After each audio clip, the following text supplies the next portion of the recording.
हिंदू वाहिनी संघ के राष्ट्रीय अध्यक्ष धर्मेंद्र शुक्ला ने अपने ऊपर अरविंद पांडे द्वारा लगाए गए समस्त आरोपों का खंडन करते हुए बताया कि ज्योति पांडे नामक महिला हमारी संगीत कंपनी संगम धुन में बतौर गायिका कार्यरत है और ज्योति हमारी छोटी बहन जैसी है, परंतु ज्योति पांडे के पति अरविंद पांडे ने बिना कुछ जाने समझे भाई बहन के रिश्ते की मर्यादा को तार करने का काम किया है। जाती है इस प्रकार अगर हमारा सर कलम भी होता है तो मुझे कोई भी दिक्कत नहीं है, और अगर उनको लगता है कि इस प्रकार का काम करना अपराध है तो मैं अपराध बार बार करता रहूंगा।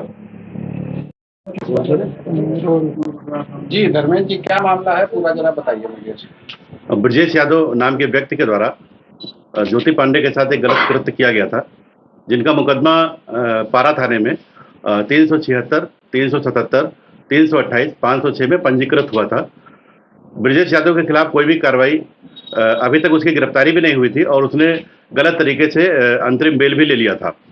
जब से उसका बेल हुआ है तब से वो साजिश के तहत इनके पति के द्वारा, जो कि इनके साथ नहीं रहते हैं और करीब 2 साल से इनके पति से विवाद चल रहा है, और इनके पति के द्वारा गलत आरोप मेरे ऊपर लगाया गया और हमारे खिलाफ फर्जी FIR लिखाई गई कि हमने उनको मारा पीटा है, जिसके लिए भी ज्योति पांडे खुद बताएंगे अपने जुबान से।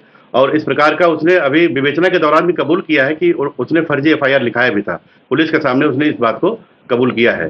तो इस प्रकार की साजिश रची जा रही है संगठन को बदनाम करने के लिए, जिससे कि हमारा संगठन बदनाम हो, हम बदनाम हो और हम इनका साथ ना दे पाए और वो व्यक्ति केस को मैनेज करने में सफल हो जाए। लगातार दबाव इस बात का बनाया जाता है कि इस केस को मैनेज कर लो, और अगर नहीं मैनेज किया तो मतलब हमारी हत्या करा दी जाएगी या फिर ज्योति पांडे की हत्या करा दी जाएगी। कहीं पर भी किसी भी प्रकार से कुछ भी साजिश रच रहे हैं लोग। अब इस समय जो इनके पति थे, जिनका 2 साल से विवाद चल रहा है, उनसे भी अब इनको जान का खतरा है।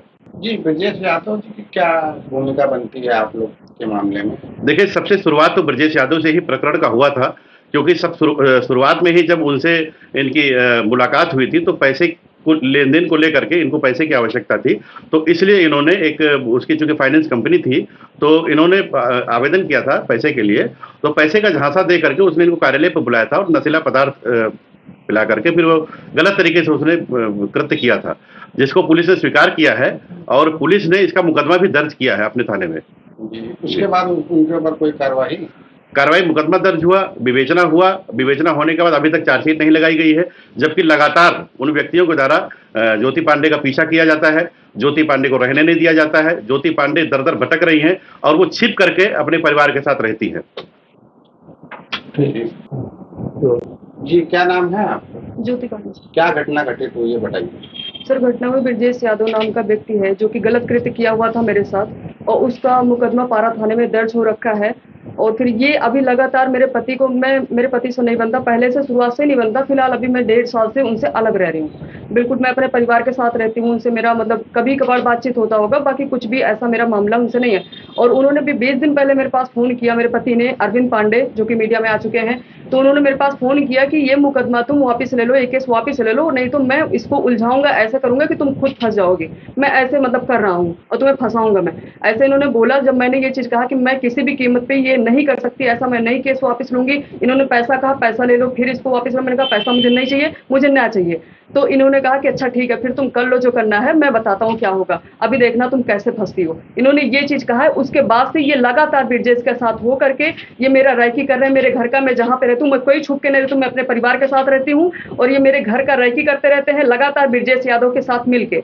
और फिर ये साजिश की है, ये जो प्लानिंग, ये जो लांछन लगाया गया है, ये साजिश के तहत लगाया गया है पूरा। ये लोग बिल्कुल बाकायदा जान गए हैं, और फिर भी उसके बाद भी कसर रह गई। इन्होंने जो FIR में अपने जो लांछन भैया के साथ लगाए हैं, उन्होंने FIR में C18/23 लिखा है, जिसके ऊपर मुकदमा उन्होंने दर्ज कराया अरविंद पांडे ने, जो कि दिखाया कि मुझे मारा पीटा गया और मैं इनके घर पे गया, हम भैया ने मारा उनको, उन्होंने गलत तरीके से इसको रखा हुआ है। ये बिल्कुल गलत है, ऐसा कुछ नहीं। कल मैं जब अचानक से पहुंच गई, दरोगा साहब, ये अरविंद पांडे मेरे वहां गए हुए थे मेरे घर पे विवेचना कराने।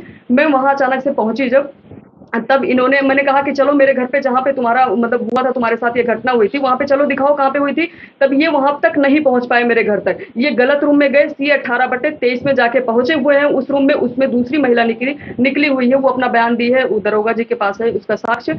तो वो गलत रहा इन्होंने। और फिर उसके बाद मैंने अपना रूम भी इनको दिखाया उधर जाके कि ये मेरा रूम है। इन्होंने मेरा रूम वहाँ पे जाके C18/32 था मेरा रूम। मैं वहाँ पे, इनको पता ही नहीं था कि मेरा रूम कौन सा, और ये घटना दिखा रहे कि मुझे बंधक बना गया, मुझे मारा गया, मेरा चैन छीना गया। झूठी आरोप इन्होंने लगाया, बिल्कुल गलत लगाया। और उसके बाद ये थाने गए, हम लोग भी साथ में गए, भैया लोग थे सारे, जो राष्ट्रीय हिंदू वाहिनी संघ के सारे भैया लोग बैठे हैं यहाँ पे, ये सारे लोग वहाँ पे साथ में गए थे थाने पे। और अरविंद पांडे भी वहाँ पे बैठे रहे हैं, दरोगा जी ने इनसे पूछ जांच की है, कम से कम 3 घंटा ये बैठे रहे वहाँ पे। फिर इन्होंने अपनी सच्चाई वहाँ पे कबूली है कि मैंने साजिश किया था और मैं झूठा ये आरोप लगाया हूँ। जो आरोप इन्होंने लगाया, जो मीडिया में चल रहे हैं, इन्होंने झूठा आरोप लगाया था, इन्होंने अपने मुंह से कबूला हुआ है। और वहाँ पे वीडियो भी बन रखा है, ये दरोगा जी के पास साक्ष्य है इस चीज का।